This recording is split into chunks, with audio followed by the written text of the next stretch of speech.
você, leitor e leitora do Portal do Holanda. Eu sou Humberto Amorim e eu estou de volta. Iniciamos a semana com o ciclo virtuoso de entrevistas das personalidades que estão na corrida por um cargo eleitoral. E hoje nós vamos conversar com um político muito experiente. É um político amazonense, nascido no interior e que já foi eleito 6 vezes para a Câmara Federal. Eu estou falando do deputado Paulderney Avelino, que vocês estão vendo aqui do meu lado. Já já eu vou voltar para nós conversarmos. Não saia daí, porque nós não vamos sair daqui. Eu só quero alertar vocês para uma coisa.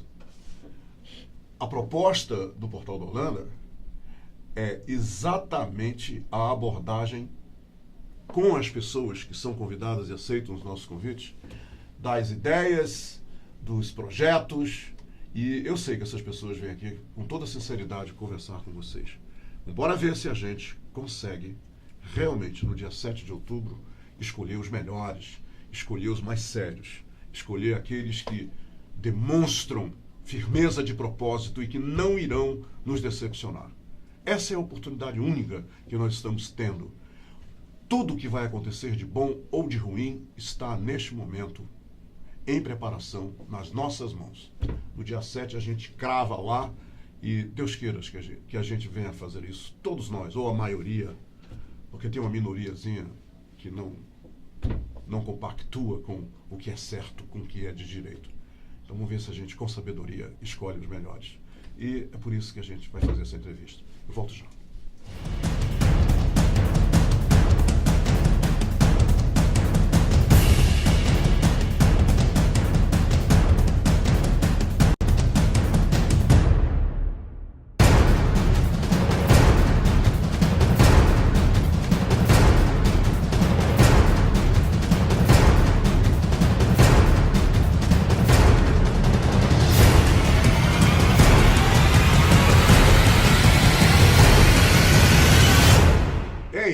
Volta aí, agora é para valer, agora, né?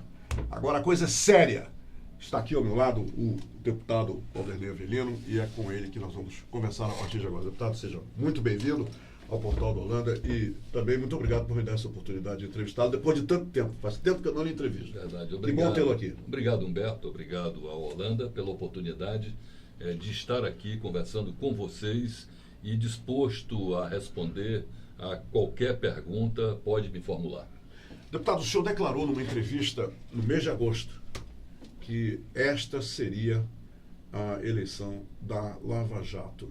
A Lava Jato trouxe para o eleitor um sentimento de que realmente os tubarões brancos podem ser punidos. A impunidade pode sim prejudicar. Quer dizer, a impunidade pode sim ser lavada para fora da política.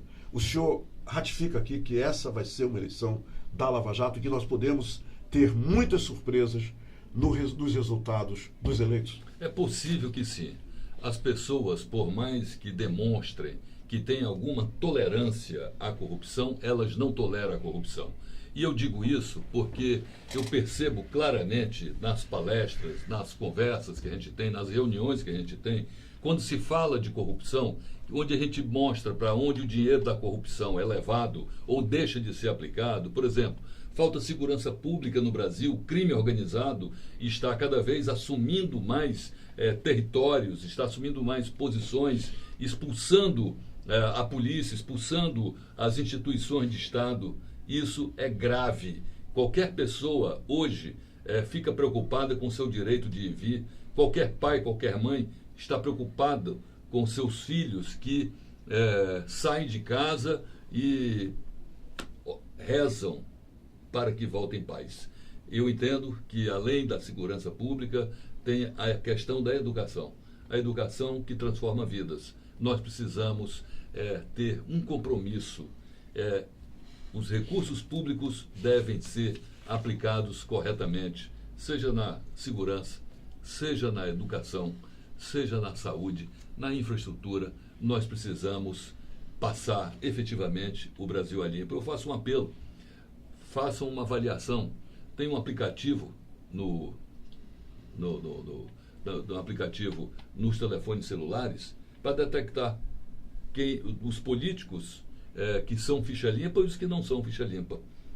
É importante que você veja a vida de cada um. E eu espero que as pessoas que demonstram uma preocupação com a corrupção possam sim colocar na sua frente essa questão da Lava Jato. O senhor é uma pessoa nascida no interior do Amazonas, no município de Jurunepé. E eu conversei com vários políticos aqui, e é interessante que eles todos concordaram que o interior vive no abandono. Mas eu estou ouvindo essa história de abandono durante esses 30 anos que eu milito na imprensa local. Quer dizer, e sempre o mesmo discurso. O interior continua sem a assistência médica devida, sem internet, sem estradas vicinais. O interior continua sem segurança pública. O interior continua realmente um local que todos querem sair de lá para outros lugares e poucos querem voltar para lá. Qual é a sua versão sobre a gente mudar esse quadro? A minha certeza, não é impressão, é que há uma improvisação muito grande com relação às políticas públicas para o interior do Estado. Ou seja, os governantes, eles não são propositivos, eles são reativos. Eles não propõem, ou seja, tem um plano de governo, chega no interior, falam, e no final das contas, simplesmente reagem a determinadas situações. Eu conheço bem o interior. Por exemplo, são raros os municípios onde você consegue falar no telefone celular. E falo de municípios grandes. Tem vários municípios onde a internet é deficiente, é deficitária. Tem vários municípios onde se chega com dificuldade, não tem um campo de pouso. E muitos hoje, veja bem, até por desleixo de um prefeito, deixa-se de utilizar um aeródromo asfaltado, bem feito, de vários municípios do Amazonas, porque a ANAC interditou apenas porque o prefeito deixou de responder algumas questões relativas àquele aeródromo, com a manutenção, botar uma cerca para evitar que um boi entre na hora que o avião estiver pousando ou tudo mais. E isso priva as pessoas de chegarem no município mais rápido, priva um avião de buscar um doente. Então, isso é um absurdo. Se já é difícil, o Estado é grande e longínquo, as cidades, ainda tem mais esse problema. Ou seja, acho que há uma falta de planejamento. Nós precisamos planejar a saúde e executar. Recursos do SUS são destinados para isso. Nós precisamos ter uma educação de qualidade dos municípios, alguns têm, outros não, mas há recursos do Fundeb para isso. E eu sou autor de uma emenda à Constituição que cria um fundo para a segurança pública nos moldes do SUS e nos moldes do Fundeb, ou seja, fundo a fundo.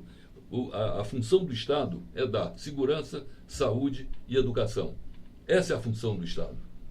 Então, nós temos o fundo da educação, o fundo da saúde. Falta o fundo da segurança pública e eu propus como emenda constitucional. Que pode ser ainda aprovado. Que pode ser aprovado, está tramitando na Câmara dos Deputados. Além do mais, a infraestrutura dos municípios está sendo feita agora através de uma ação minha, que eu fiz há mais de um ano atrás, com recursos de empréstimo do Banco do Brasil, que acabou caindo no colo do atual governador. Então, eu digo o seguinte, precisamos cuidar efetivamente, dar atenção ao interior com ações efetivas. Deputado, eu fiz um levantamento aqui que nos últimos 10 anos, entre 2006 e 2016, o Brasil sepultou 324 mil jovens entre 14 e 25 anos, a maioria de forma violenta. E esses jovens fazem parte, integram também aquele contingente de milhões de nenéns que nem estudam e nem trabalham. Eu gostaria de ter a sua manifestação sobre isso. É uma das coisas mais graves que nós temos hoje no nosso país, porque, veja bem, no ano passado foram 63 mil assassinatos desses jovens. Foram 50 mil estupros. Isso é um absurdo, não dá para conviver com isso. nós precisamos dar efetivamente atenção para a sociedade. Nós temos que mudar essa situação que nós estamos vivendo hoje com relação à educação. Nós precisamos botar o jovem na escola. Nós precisamos evitar que a violência também entre na escola.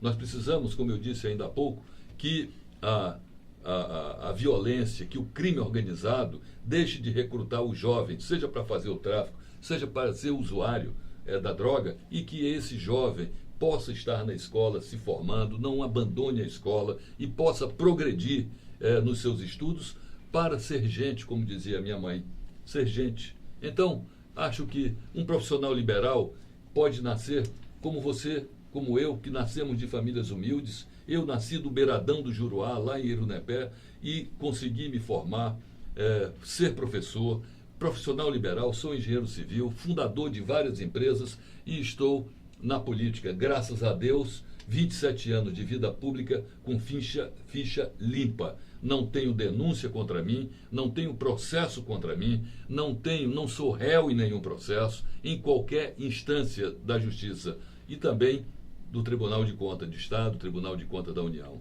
Eu acho que nós precisamos fazer, sim, esse esforço pela educação e fazer um esforço também para mudar esse Código Penal e o Código de Processo Penal. Chega de leniência com bandido. Chega de leniência. Nós não podemos passar a mão em estuprador. Estuprador que estupra uma pessoa, uma mulher, tem que ficar na cadeia, tem que pagar a pena. Nós não temos que ter essa evolução da pena, onde as pessoas são condenadas a 20 anos de prisão, daqui a pouco estão soltas. Não pode ser isso. Eu acho que essa audiência de custódia também precisa ser revista. Nós não podemos ter leniência com o crime. Nós precisamos dar oportunidade para as pessoas não cometerem o crime. Se cometer o crime, tem que ser punida. É a única forma de conter o avanço da violência e o avanço do crime e do crime organizado. Deputado, é interessante, a maioria do eleitorado é formada por mulheres. E poucos mencionam as mulheres, inclusive em entrevistas e em manifestações políticas. Nesse tempo que o senhor permaneceu na Câmara Municipal, na Câmara Federal, desculpa, representando o Estado do Amazonas, legítimo representante do Estado do Amazonas, o senhor propôs algum projeto, alguma coisa que melhorasse, viesse a dar à mulher efetivamente mais segurança, mais respeito? Olha, eu sou autor de vários projetos e que se transformaram em lei, indistintamente. Acho que a questão de gênero é uma questão importante. Nós temos que proteger mais a mulher. Votei o projeto de lei do feminicídio, que trata especificamente, por mais que trate de questão de gênero, homicídio não quer dizer que seja assassinato de homem. Feminicídio, acabaram tratando dessa forma. Mas eu quero dizer que tanto um quanto o outro são situações em que nós devemos proteger tanto homem quanto mulher, tanto jovem quanto a jovem, tanto as crianças de um modo geral. Então, eu entendo que nós precisamos, sim, colocar a pauta para o Brasil, que seja a pauta que venha ter compromisso com a sociedade. Nós estamos vivendo um caos social, nós estamos vivendo um caos econômico, nós estamos vivendo um caos em que as pessoas estão perdendo o respeito pelas outras. Aí está os 63 mil assassinatos, mata-se por brincadeira no Brasil. Esse ano vão ser 65 mil, Humberto. É um absurdo. Isso tem que ser contido. E como é que nós vamos conter isso? Vamos conter isso com leis que sejam cumpridas. O judiciário não pode ser leniente. Um policial não pode prender um bandido e um juiz em seguida soltar. Isso é um absurdo. Essa é uma das principais causas do avanço da criminalidade, porque o bandido sabe que vai ser solto em seguida, depois de preso, e aí volta a cometer o crime. Eu lamento que o Brasil esteja vivendo essa situação. Deputado, o nosso isolamento em relação ao restante do Brasil, ele é histórico. Até a independência do Brasil nós soubemos com atraso. Mas eu quero me referir à BR-319, que 885 quilômetros, toda asfaltada na década de 70, e de repente nós temos duas pontas que funcionam e o miolo, mais de 400 quilômetros, abandonados há 19 anos. O que o senhor tem a dizer sobre a BR-319? E também, nós já ouvimos muitas propostas aqui, inclusive estrada de ferro nós já tivemos um ministro que ficou no Ministério do Transporte por quase 7 anos. Nós já tivemos promessas de todo jeito para recuperar a BR-319. Há um problema e esse problema tem que ser vencido, a questão ambiental. Não adianta ficar aqui dizendo que vai fazer, que não vai fazer, promete, tudo que é eleição, chega aqui candidato prometendo que vai fazer, mesmo, que vai realizar, que vai acontecer, que vai matar pau e tal, e tal, e tal, e tal. E na realidade estamos aí, 19 anos.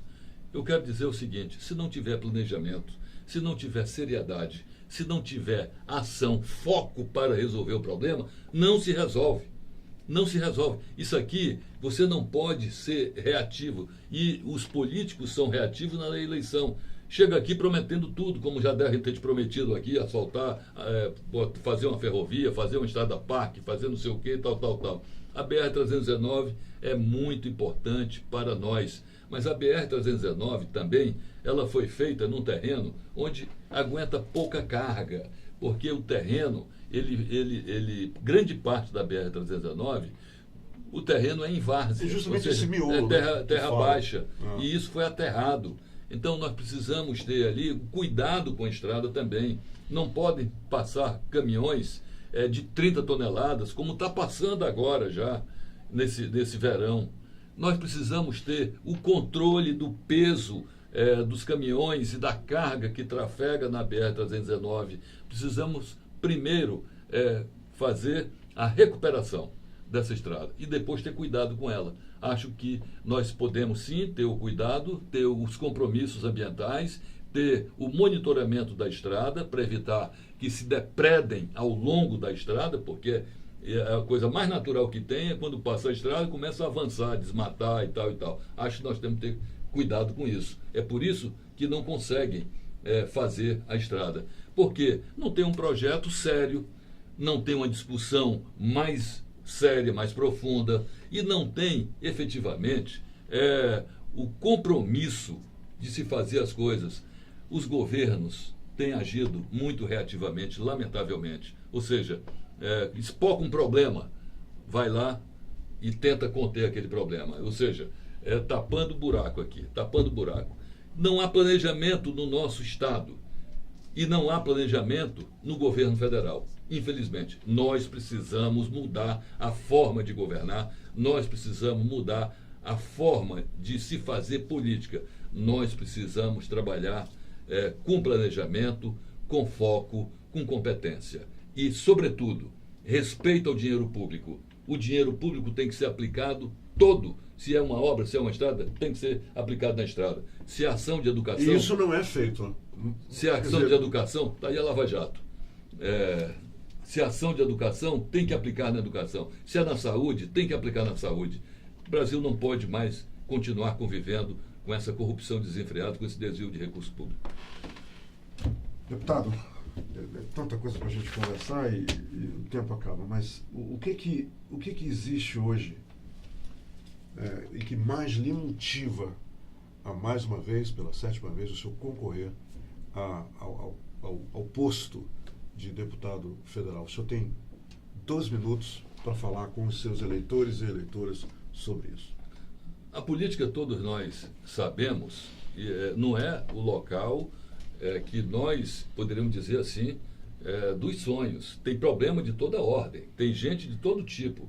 Agora, eu continuo na política porque eu tenho um papel que eu acho que é fundamental para o estado do Amazonas. Eu defendo a Zona Franca de Manaus porque eu conheço, eu estudo, eu conheço detalhes, eu conheço a legislação, eu sei como interferir, por isso é que eu, modesta à parte, já consegui salvar várias vezes determinados segmentos, já consegui resolver o problema da lei de informática em 1999, quando a gente salvou a Zona Franca da evolução tecnológica, colocamos uma lista de produtos que não seriam objeto da lei de informática, que tem o IPI 0, e nós precisamos do IPI elevado para nos dar proteção.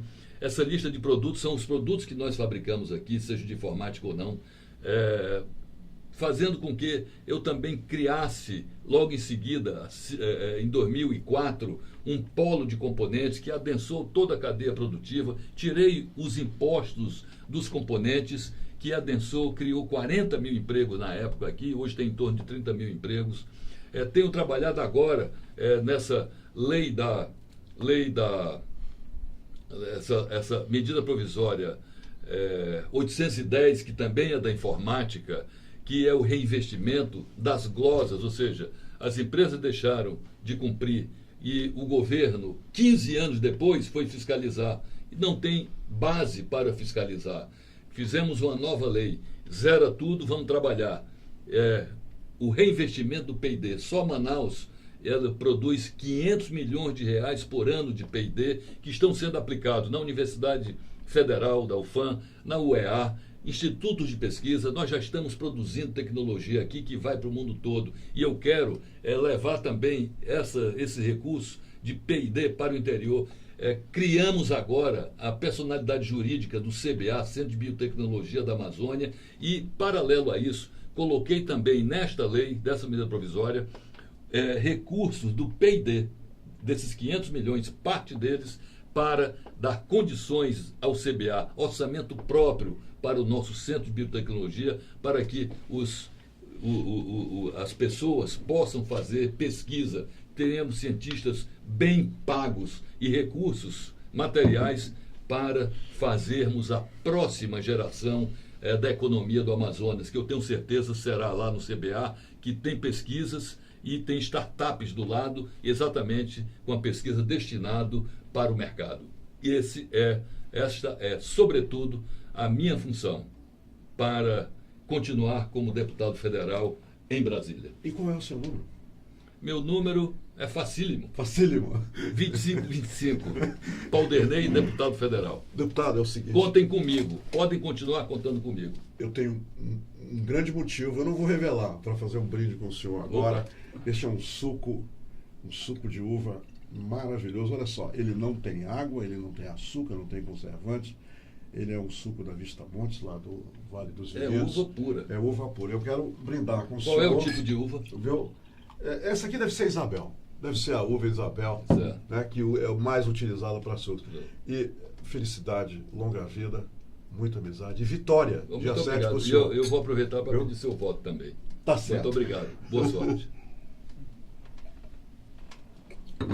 É uma delícia, é uma delícia. Maravilhoso. A vida é boa, né? A vida é boa. Maravilhoso. Olha aqui, minha gente, muito obrigado pela entrevista. Foi um prazer recebê-lo. Valeu. Tudo Prazer bom. enorme te rever. Da mesma forma. Tá vendo, minha gente? É isso. Ele expôs as propostas, as suas ideias. Você notou que ele foi franco? Lógico que ele foi franco. Então agora cabe a você decidir se vai votar com sabedoria ou não. Tá contigo, tá comigo. E uma outra coisa, que eu não posso deixar de falar. Não seja um eleitor otário. Não seja um eleitor idiota. Sabe qual é o eleitor otário, o eleitor idiota? É aquele que vende e troca o seu voto. É aquele que por um rancho, por seja lá o que for, um tanque de gasolina, troca o seu voto. O cara que foi eleito com teu voto dessa forma vai morrer de rir de ti 4 anos ou 8 anos. Pense nisso. Obrigado pela companhia. Muito obrigado.